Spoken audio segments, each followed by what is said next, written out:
you grew up in the UK in the 70s and the 80s, which I personally categorize as a fascinating era to grow up in the UK. It was historically it's seen as a period of heavy political unrest, which ultimately led to the rise of Margaret Thatcher. But as it so often happens, in periods of political unrest, they end up being gestation periods for a lot of culture. And in those decades, it was seen as the British invasion. There was the punk movement. In Manchester itself, there was the Manchester movement.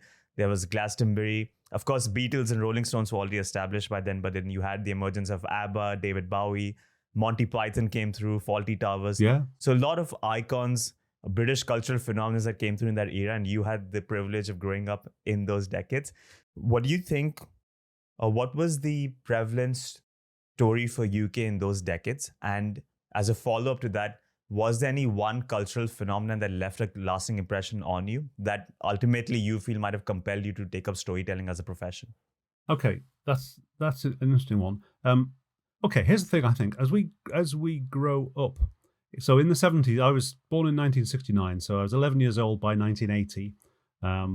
And so the 70s kind of passes in a bit of a blur. I remember my mum stockpiling food because there were shortages. Right. So I kind of was aware of what was going on. I was kind of aware of that, but it kind of passed in a bit of a blur because all you care about at that age is when can I go out to play with my friends? Yeah, so you're in that sort of happy childhood, egocentric, haze. So what mattered was play.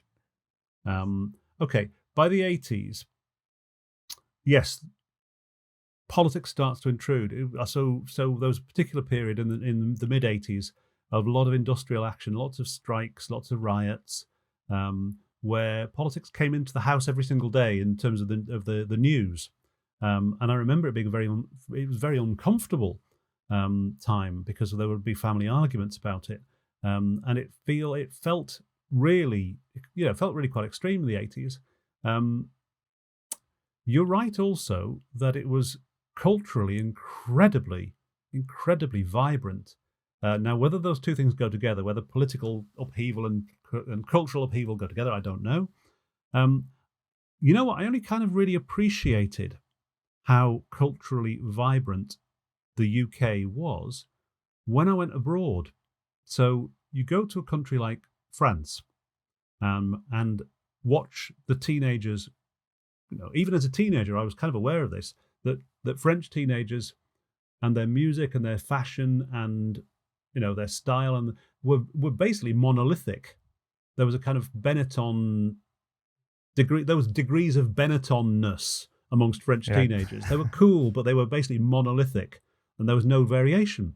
Whereas if you walked through the centre of Manchester in 1987, when I arrived as a starry-eyed, wide-eyed 18-year-old, you walked down the main streets of Manchester, there were goths, there were hippies still, there were ravers, there were heavy metal, there were still a few old punks, there were some mods, there were the musical subcultures that I grew up in were more varied, and even in a small town I grew up in, were more varied than pretty much anything I saw in France or Spain when I travelled as an 18-year-old. And I was thinking, look, these kids look like their parents. What the heck's going on here? And they're listening the music. Oh my God, they're listening to Europop. What is going on? Their music sucks. Absolutely sucks. The only decent music they're listening to is either American or British. How is this happening? France is a country as big as, population-wise, as big as the UK. How come they ain't got any decent bands? Right. Okay, they got Daft Punk. Yes, Daft Punk are great, but they ain't got many. So if you look at the kind of the cultural flow, it's all one way. It's all like Britain to Europe. It's not very little comes back the other way. So that was really, really interesting.